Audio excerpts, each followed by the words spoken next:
Devotion turned to delusion, and that's where most people get stuck.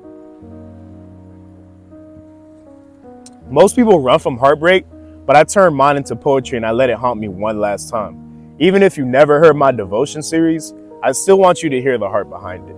It's a story of a man spiraling through love, guilt, psychosis, and grief, and learning how to heal, you feel me? So here's the breakdown. Pleasure don't equal peace. So my story starts in a strip club. I'm drowning in vices like alcohol, drugs, lust, being enticed by one of the dancers whose stage name is Devotion. But she's not just a dancer, she's a symbol for everything we run to instead of facing our truth. And I had to learn, just because it numbs you, it doesn't mean that it heals you. And that's why in the full title, the DE in devotion means demons. I was battling my own demons in this story. Unhealed trauma will rewrite your reality. So after the crash, after the loss, I began to unravel mentally. And I start to hallucinate. I start talking to my wife like she's still alive and refusing to accept what happened. That's psychological dissonance. That's when your mind can't align with your heart. So it creates an illusion just to survive. It's not weakness, it's trauma. And if you don't process it, you'll start living in the world that no longer exists and hurting in ways that can't be seen. You have to grieve properly or the love will turn into poison. I held on so tight to her memory that it stopped being beautiful and it started being bitter.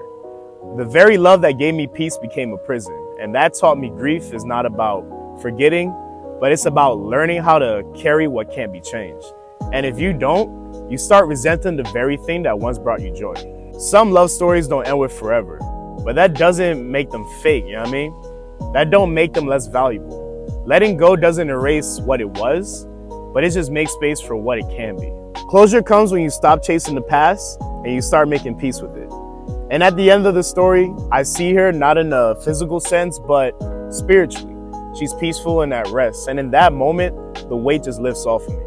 And that closure didn't come from an apology or a do-over. It just came from acceptance. The past can't be changed, but peace is always possible.